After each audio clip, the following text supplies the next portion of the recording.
What's going on, everybody? Leo Cannell here with your podcast for today. Today, boys and girls, ladies and gentlemen, we have an amazing entrepreneur and teacher of leaders and how important leadership is. We've got Shawna Schuh. She is an innovative thought leader who can help you unpack the pesky problems you encounter when you lead people. With a curious mind herself and a master's certificate in neuro linguistic programming, Shawna is exceptionally skilled in the art of uncovering leadership blind spots and catapulting leaders out of the leadership weeds, having worked with organizations like Nike, Columbia Sportswear, to associations such as Fashion Group International and the National Speakers Association. Shawna shares a unique perspective so that the information and ideas she promotes stick and work. With 2 TED Talks to her credit, as well as 3 decades of experience, you will be enlightened as well as entertained while shifting from the less stellar things most leaders do to focus only on what the best leaders do. Shawna Schuh, welcome to the podcast. There are over 32 million businesses in the U.S., and over 90% of them will never break 7 figures in annual sales. So how do we as entrepreneurs or aspiring entrepreneurs break into that 7 figures club? This podcast will relentlessly share the secrets, strategies, and tactics I've used to create 3 multi-7 figures businesses and bring in even more successful entrepreneurs than me to share their inspirational stories and tactics to success. You can create your dream business and life right now. So buckle up and let's go. I'm happy to be here. Boy, that sounds like a lot to do in a podcast, but we're going to do it. We are going to do it. And, you know, there's a lot of important factors. Our audience is made up of entrepreneurs and small business owners, those who are looking to grow and scale. And as one of my mentors always said, if you want to grow exponentially, it begins by having great leaders and obviously being a great leader yourself. But before we get into that, Shawna, we're always interested to find out the background of our guests. And I think you've got a very fascinating background and whatnot. So tell us a little bit, who was Shawna in high school and growing up, and what kind of led you down the path that you're in serving, leaders across the country and the world? Thank you. And well, I'm from Oregon and I'm a redhead. So I always say that, it comes with, I got rusted and that's where my hair turned red. I was a farm girl. And so, but I have to say that one of the things that I think living rural does, and I live rural still. Matter of fact, the funny thing was, since I was raised rural, I went, oh, I'm never going to live like this. I went on the road and I traveled all over the United States and the Caribbean, and I did all these crazy things. And I ended up I was raised on 6 acres and now I'm on 20. So I didn't move up, I just moved further out is what I say. But the values that are depicted by living in a rural situation, I think sustain me, especially when I'm helping leaders, especially since I like to use other species. So I've been around animals my entire life. I think they're some of the best teachers.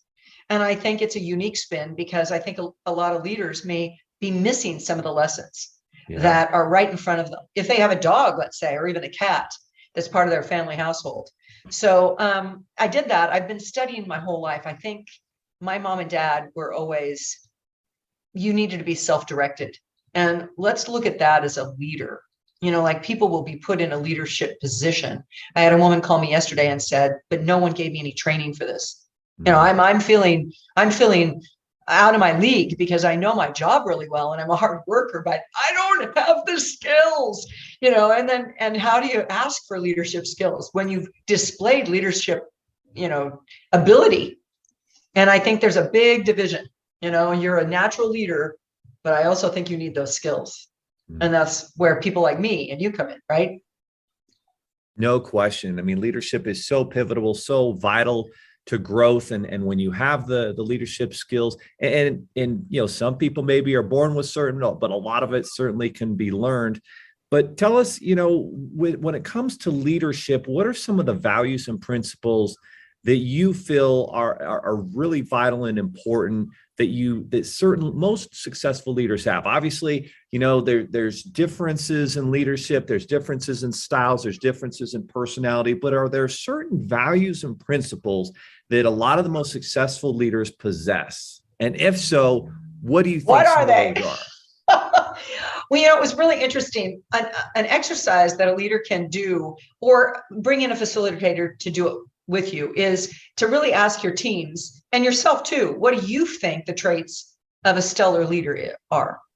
And what's been interesting when I do this exercise with teams I facilitate is the leader will say visionary, the leader will say they're planning strategies, and the people who they're leading will say communication and listening skills, which maybe the leader doesn't have.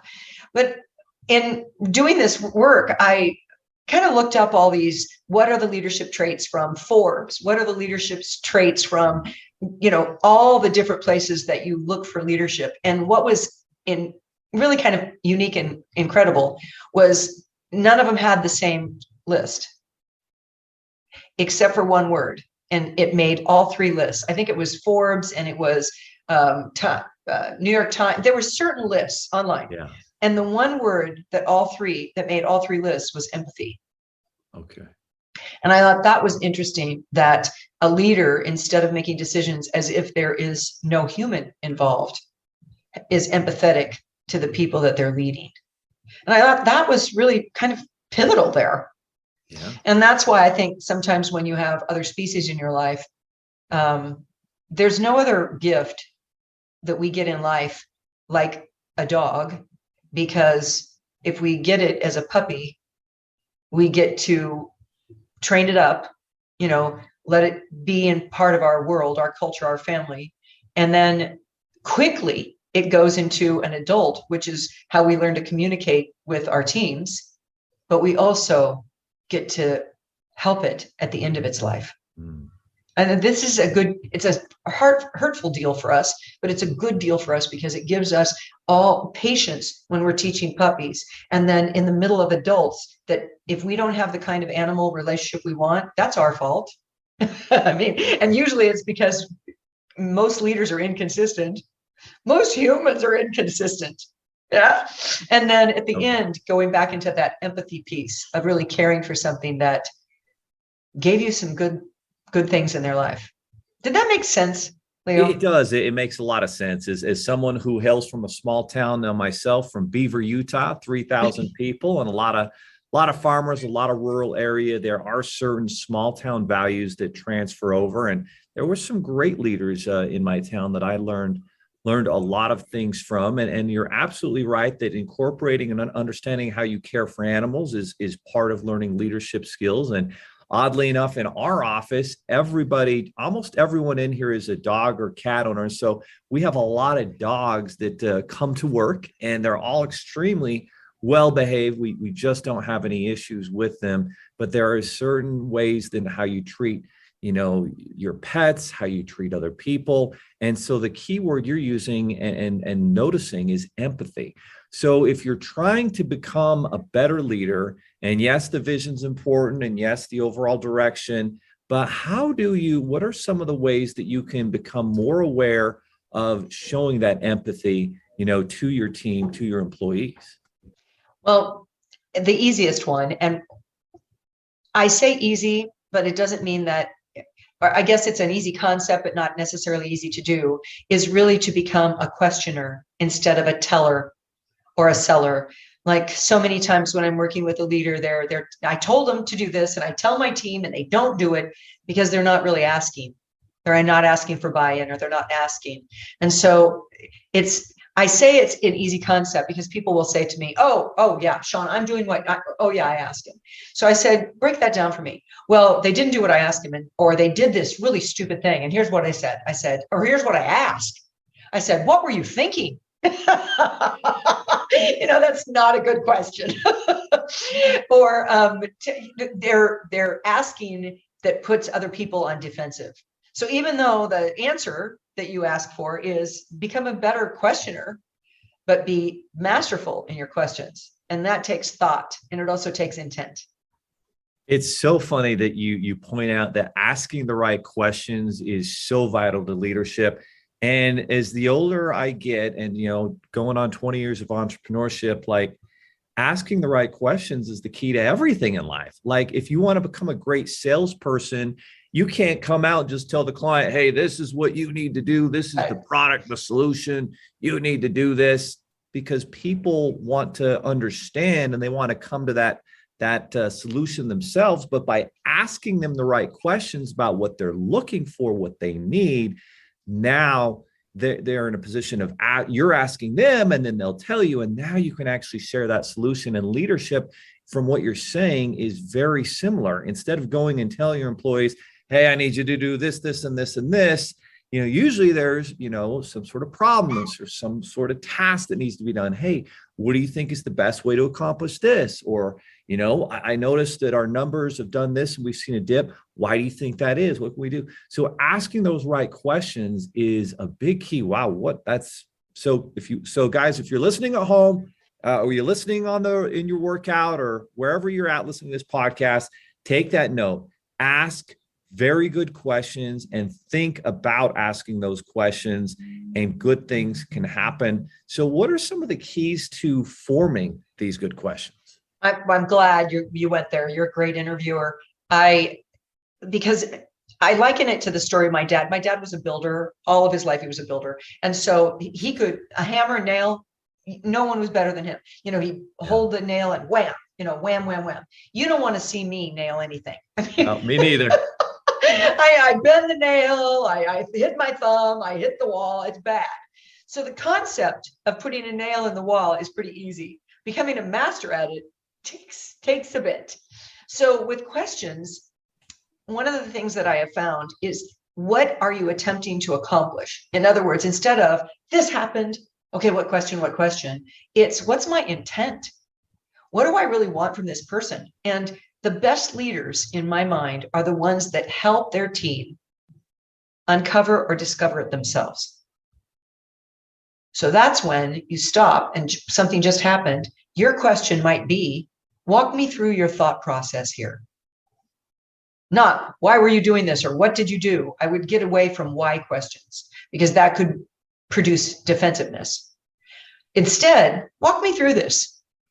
Or if you were going to say, what's our goal here? We get busy on making a task, but sometimes we have to go back and go, what's the end goal that we wanted from this task? Or what's the end goal we want from the relationship? Exactly. And you're kind of starting with the end in mind, right? Absolutely. The end in mind. What are we trying to accomplish? And I find that when you sit down with someone like that you're leading, and you ask them, what do you want? What do you want in your life? What do you want in your career? And now I can help you, to achieve what you want. And generally speaking, what you want will align and coincide with what we want to do as a company if we're asking those right questions. Now, I notice with your questions that you're not asking a lot of questions that would get just a simple yes or no. Right. These are open-ended questions. Why is it important to kind of ask the open-ended question versus the yes or no? Well, by the way, I don't know if it is more important. I think sometimes a yes or no question is pivotal when you're attempting to get something done. Did this happen? Yes or no? I want to know this. Sometimes a yes or no question is exactly what a leader needs. Okay. I lead a accountability call Monday through Friday at 8:15 a.m. Pacific. I know, horrifying. People are always like, and I've been doing it for 15 years, by the way. And on Mondays, everybody says what they will do by Friday. And on Friday, I just read it out. And here's the thing. It's yes or no, or a percentage. No story. It doesn't matter to me as a leader why you didn't. I just want to know, did you or didn't you? So sometimes yes or no questions are pivotal. When the rest of them, it's what do I do to help them uncover that they didn't make a good choice? Or what do I do to have them think more like a leader? So I could, because what we want, leaders want we want other people who feel like they're leading. That's how you grow your business. That's how you do what this podcast is about. That's how you scale. If you're doing everything, there is no scale. So if you were to stop and say, walk me through how you're thinking, or what do you consider good customer service? Or even if they deal with someone, if you had a chance to redo this, what would you do differently? Now they're engaged. Did that make sense to you, Leo? It does. And a lot of leadership, especially as we're going into this, is the ability to hold people accountable. And that can be very difficult. And it seems like the more the world progresses, year after year, it seems like, a lot of leaders are not accountable. Nobody ever apologizes when a mistake is made. So what's the right way to hold someone accountable while not, pushing, there's this delicate line between you're offending them, you're calling them out, versus, hey, if we're not accountable, we can't correct the mistakes, we can't get better, you can't fulfill what you want in your career. And this is hard. It's hard for me to sometimes hold people accountable. What are some of the best tactics as a leader to hold people accountable? Well, what a great question. And here's the thing. I don't need to hold people accountable. What I do is need to open up a door for them to be accountable to themselves and to me. Yeah. So my job is not to do your job. My job is to lead. And if I'm leading and I'm figuring out the strategy and I know where we're headed, then I'm going to help you by saying, what will we agree? What are you going to agree to do? Not, this is what you must do, and I'm going to hold you accountable to do it. These are adults that we're leading. This is part of our team. So if I were to say, let's just see if we can make this agreement. Are you saying that you will have this done by Thursday at 3? Yes, I am. Okay. So let me make sure, this is a question, that I understand that this will be on my desk Thursday at 3. Yes, it will. Now, I'm expecting it Thursday at 3. Now, the question, of course, what if it isn't there Thursday at 3? What's the next question? Is, forgive me if I got this wrong, but didn't we have an agreement? Question mark. And I bet it's there by 4 if I'm keeping track. So did that answer your question, Leo? It did. You're asking them the question. Yeah. You're getting them to make an agreement, a commitment, and now we can follow through and see where we're at if we follow through. Now, on our wall, one of our big values here in our company is we're going to do what we say we're going to do. In a previous business, I had partners who broke their word all the time, and it just absolutely killed the culture and leadership. Why is it so pervasive that it seems like so many leaders, you can't be a leader if you don't follow through yourself? Where are leaders, losing out on the self-awareness of, just following through with their own commitments? Well, I think that's individual. You and I talked about being raised rural. It could go back to how your parents didn't keep you okay, whatever. Or I can't remember who it was that said the way a person does one thing is the way they do most things. Yeah. And so when you have people who are not accountable, or then maybe you mishired, and there's the challenge. Like if you've got your team and you say, we're going to do what we say we're going to do. Are we in agreement with this? And then you hire people who do what they say they're going to do because that's why you pay people. Then you've already created a culture that works for you, which is what you've done, Leo. Mm-hmm. So it's being selective or being really careful that people understand. Now, let's use an animal analogy again. One of the things that speakers do a lot is they allow, and they don't realize that this allowing is ruining the culture. So they might know, like I use it as an example, that when my dog is clean, I live on Mud Hill. I call it affectionately Mud Hill. But when the dog's all clean and wonderful right out of a bath, then yes, get up on the couch with me and snuggle. Well, that dog doesn't know the difference between dirty and clean. And if I allow that dog on the couch one time when he's clean, that dog thinks that's the way it's going to work. Yeah. So I have to have the wherewithal as the leader of my pack that the dog doesn't come on the couch clean or dirty. Just not the way we're doing it at my house. So once you've set some things in place, then you not allowing people to fudge, and by the way, that's the point. If somebody comes in late, the question is, please help me understand what your definition of professionalism is. Well, I don't know. Why are you asking? Well, I just would like to know, do you feel that your behavior lately has been as professional as it could be? Now notice, Leo, all of these are not acquisitions or anything. They're all what? They're pure questions. Yeah. And if I looked at you and you said to me, are you as professional? And I would go, wow, yeah, I am. But I know something's coming, right? Why would she be asking me? Do you think your actions, or do you think punctuality is part of professionalism? It doesn't take me long to figure out where I need to adjust. Does that make sense?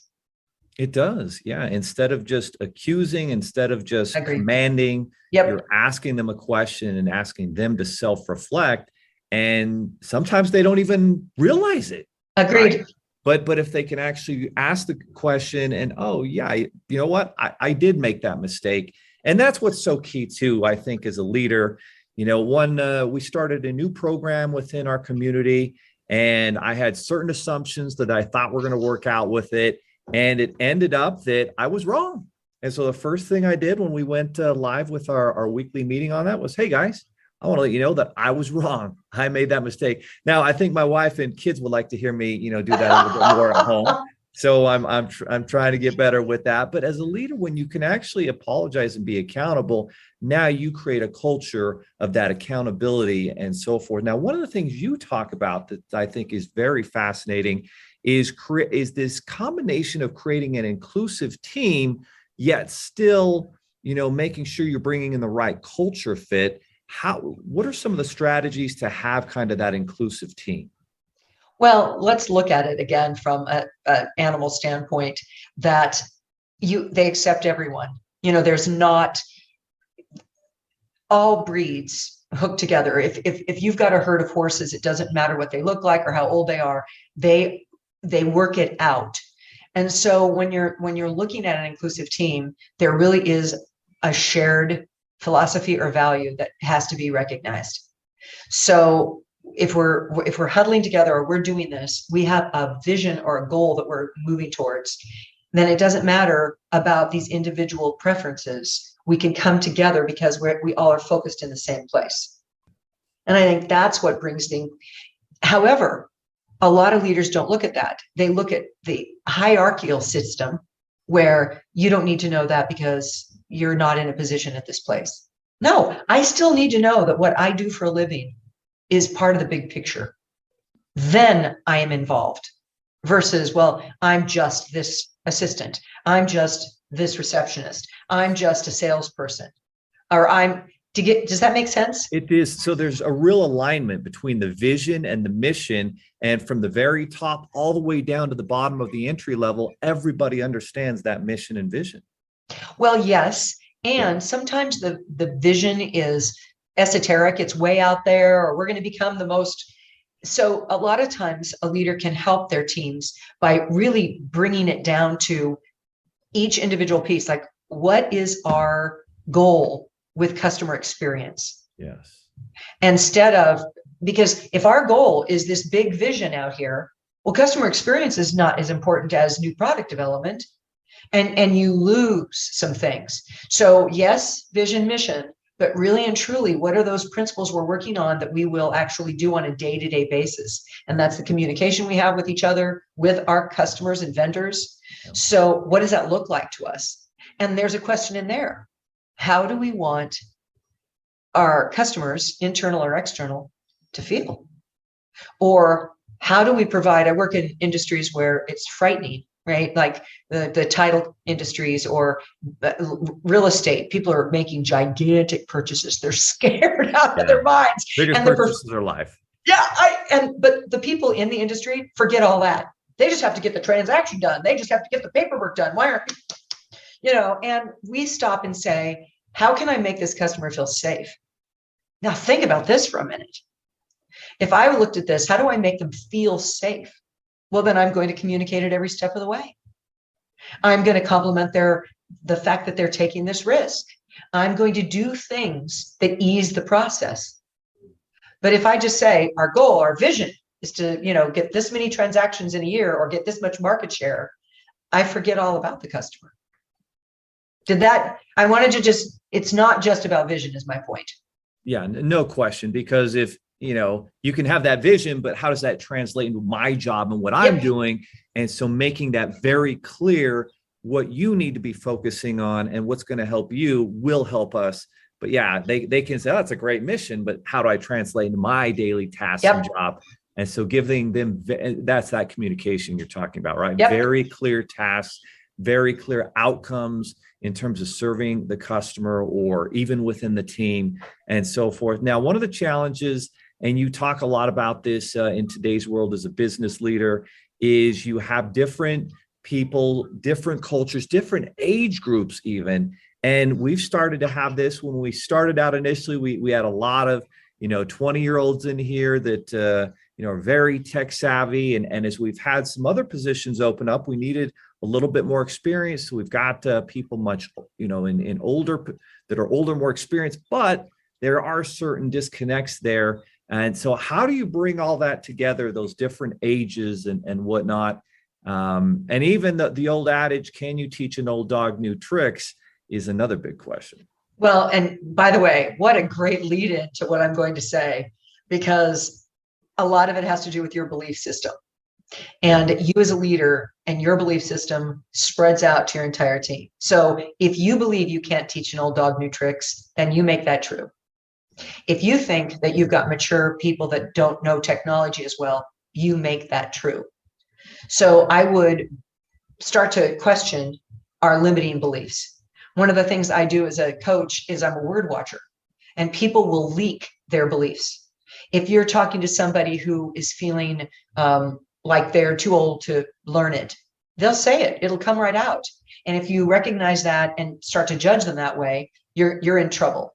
But if you believe that every human being has value, if you believe that every single person can contribute to the team, if you tell stories as a leader about how each piece is pivotal, like immediately in my mind, it came up with in football, isn't it that there's one goal person who kicks the ball? That's their job. Everybody else is defense, offense, but that one person kicks the ball. And you're like, well, are they making as much as I'm making? No, they're part of the team, because we need somebody to kick the ball. Suddenly it's not who's working harder, who works longer, who has the good work ethic. It's you creating an environment where people understand their value and also their contribution is valued. And then the more you praise what you want, this is key, the more you get what you praise. Wow, that's so powerful. So it's these limiting beliefs that slip out of our mouth as leaders or other people that, and when you change those limiting beliefs in your organization, now they start to believe, oh yeah, the old dog can learn new tricks. They can learn the technology, or even people put these labels and words on people even when they're going through school. We do it to our kids, and when we remove those labels and those negative things, that opens the door for them to actually believe they can do different things and get rid of the limiting beliefs, because that's what holds us all back.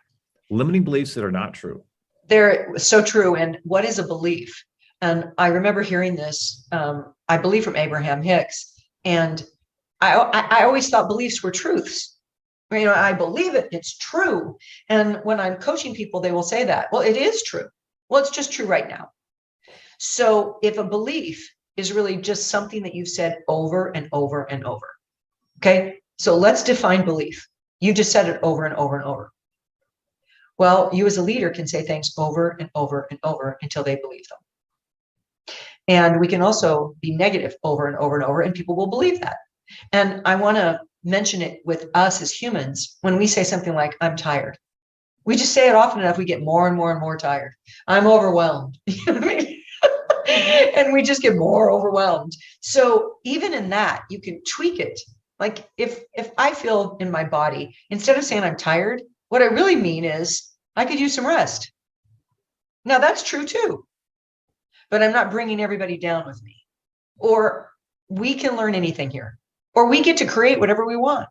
What if you said that as a leader? We create our environment right now. We create it. Well, no, people are this way. Aren't we creating it? Well, I guess there's value to that. And next thing you know, people are creating a new reality. It's pretty darn exciting, to tell you the truth.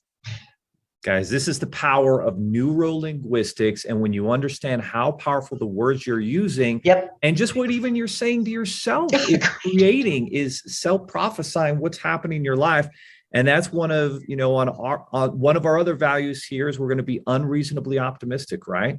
We're going to continuously focus on solutions. We're not going to complain and criticize, but what can we control and how can we find the solution? It's so crazy. Like the media in the world are so good at focusing 99% on the problem, but very people actually focusing on the solution. And so I think those are powerful, powerful things. If you're listening, those are things you want to change in your life. Now, you're probably thinking at this point, wow, Shawna Schuh is teaching me how to become a leader, teaching you how to create leaders in your organization. And they're probably thinking, Shawna, how can I connect with your programs? How can I work with you? How can I bring you into my organization? How can I, understand all these things that are going to help me be a better leader? I hope they are. Actually, all they need to do is go to my website. It's Shawna Schuh, and it's spelled SHAWNASCHUH.com. And I'm sure you're going to have it in the show notes. Absolutely. I have an ebook for free there, and people can get a complimentary call with me. And I do this for two reasons, and I think it's very powerful, Leo. Number one, my whole intent is to serve. I am here to serve you and your listeners. I do this because I do have something valuable to share. But I also, when I do these free sessions, I get a real beat on how similar most of our issues are. And then I can address it even more with my coaching clients. So I offer people just come to the website and engage with me. Unbelievable, guys. So that is Shawna Schuh. That's Shawna and then SCHUH.com. Shawna, SCHUH.com. And it's SHAWNA and then SCHUH.com. So you can, to actually be able to schedule a call with her, that's unbelievable. That's so valuable to actually be able to, get a breakdown of where you're at as a leader, where your company's at, and some of the things, or maybe in your organization, you run a sales team and that, the organization needs some help. And the way you do that is you work with someone who's dedicated their life to it. And that's exactly what Shawna's done. And someone who's worked with Nike and Columbia. We're talking some of the biggest companies on the planet trust her to come in and teach their leaders. So ShawnaSchuh.com. Make sure you guys take action. And as always, at the end of these podcasts, listen, there was amazing value bombs dropped by Shawna throughout the show. You learned a lot, but take action. Don't just let it go in one ear and out the other. We need repetition as human beings. Go to her website, get more information. If you can schedule a call, what a blessing that would be. And that said, Shawna, what's your final word, or something that people can do today to start becoming a better leader? I end my calls in the morning with this that I have said for a long time. And people who've been on my calls, we've been doing it for 15 years, say that it just permeates inside their minds. So just remember that you create your day, your world by the way you think. So begin to think better. It all starts with the way we think, guys. What are you saying to yourself? The words are powerful. Beautiful. Well said. Well, Shawna, thank you so much for being a guest on the show. And guys, again, go to Shawna Schuh. That's SHAWNASCHUH.com. Take action. Become a better leader today. Thank you, Shawna. Are you looking for more seven-figure secrets, content, or even how you can launch your own recession-proof business? Then check out sevenfigures.com. That's the digit 7, FIGURES.com, where we share more videos, stories, strategies, funding solutions, entrepreneurial education, and even the secret business type that's recession-proof. Thank you for listening, and if you're finding value in our podcast, please give us a 5-star and invite others to join the club.